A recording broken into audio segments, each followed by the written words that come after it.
What's the one core value that your company needs if you're going to improve employee engagement? It's listening. I'm Greg with Retention and Rewards Partners. And last week, I was on the Voice Activated podcast with Sean Fitzpatrick from Talent Map.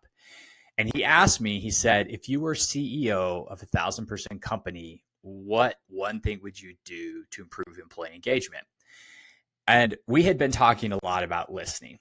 And listening is one of those things that I think gets overlooked in a lot of organizations. Now, we say that we want people to be good listeners, and we say that we listen, but a lot of times we're not listening. And I think we can all agree that we've been on teams, we've been in organizations where it just felt like nobody was listening to the employees.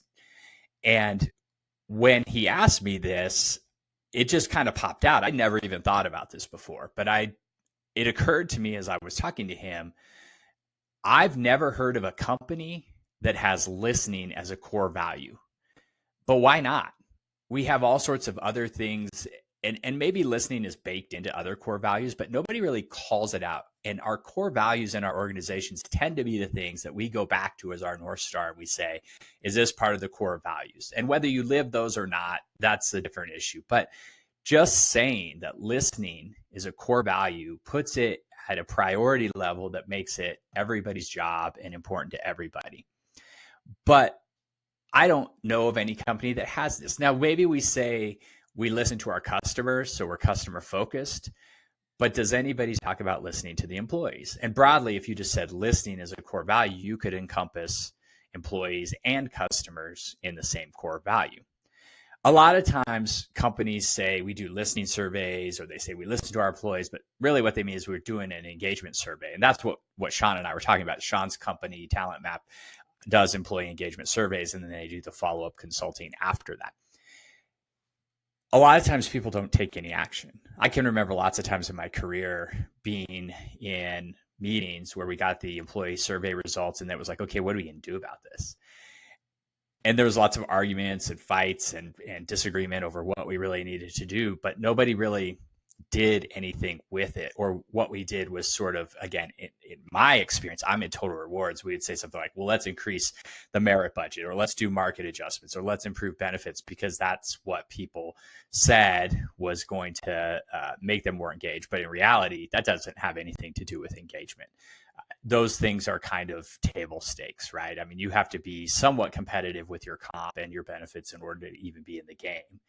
You're not going to drive higher levels of engagement through those things. And that's what I've realized in my career in total rewards, and which now is why not only do I focus on total rewards, I focus on helping companies who maybe need to improve their competitive positioning in those areas, or they need help in one of those in some aspect of that area. I will definitely do that. But I'm trying to get companies to see beyond the total rewards, beyond those table stakes, and really get competitive in terms of employee engagement. And I think there's often people don't know what to do with their engagement survey results, and they don't understand what it means to listen to what's going on there and what's the next step in terms of listening.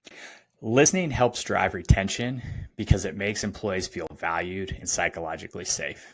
If people feel listened to, they're going to be more willing to share their opinions and their points of view, which helps managers start to identify issues early on their teams or in the organization, and really starts to build trust. If somebody listens to you, you tend to trust them more. And when you trust them, you're going to be more engaged with the organization. So trust is a foundational concept in employee engagement and retention, and listening is a key to building that trust.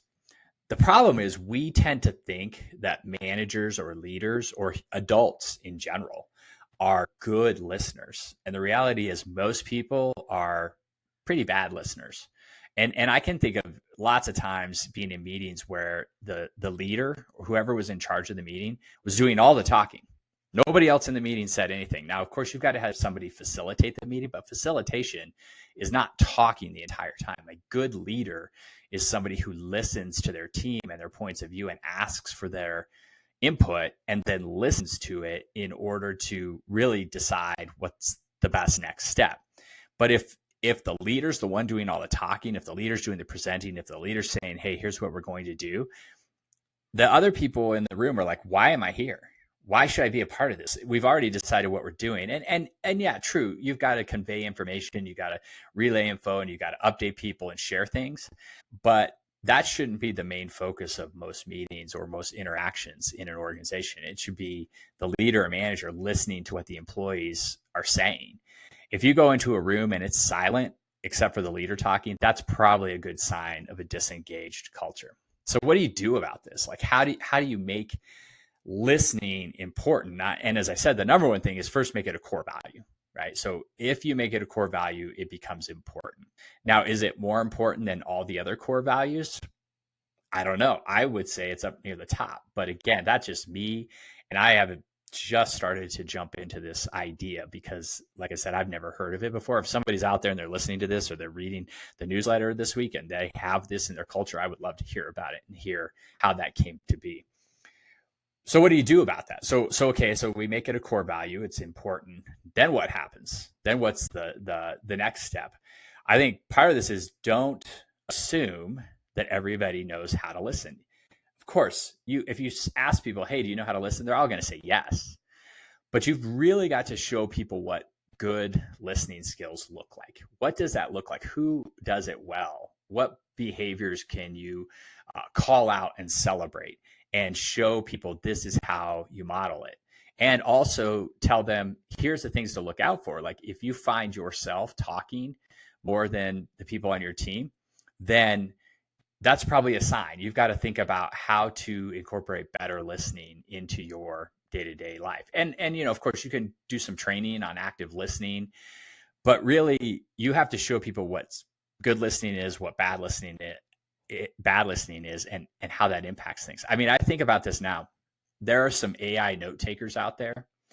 And I don't know that they all have this, but I can remember some that I've used where it will count the number of minutes that the host or the leader is talking versus everybody else and show you a percentage. Whether you use one of those tools or not, know that it's out there. You could actually measure how much the person in charge of the meeting is talking versus everybody else. And that would be a really good indicator and measurement over time to say, are the leaders or the hosts talking more than everybody else?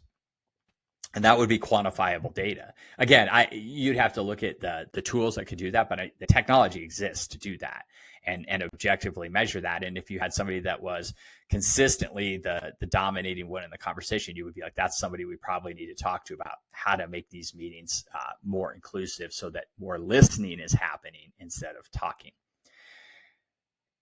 I think, the key here is focusing more on listening and not on assuming that just happens.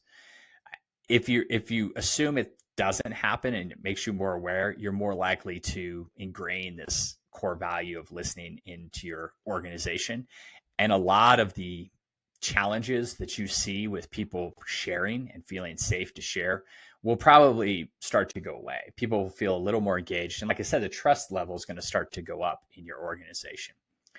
So like I said, I talked about this on the Voice Activated podcast with Sean Fitzpatrick from Talent Map last week. The episode will come out sometime in the next few weeks. I don't know exactly when, but I just wanted to kind of share that experience this week in the newsletter and really get it out there so that you can start thinking about this concept. And really what I'd invite you to do is think about the last 5 interactions or last 5 meetings you've had on your calendar with your team or with a one-on-one. And ask yourself, are you listening more than you're talking? Or are you the one who's really doing all the talking? And do you need to focus on your own listening and help your team focus on theirs? I hope that gives you some ideas. Please be sure to subscribe to the Retention and Rewards weekly newsletter, to subscribe to this YouTube channel. Leave me a comment. Let me know what you think about this. I'd love to engage in the discussion. And if you're having total rewards or retention and engagement issues, please get in touch with me at RRP Retention and Rewards Partners. I hope you have a great week and see you next time on the Retention and Rewards weekly podcast and newsletter.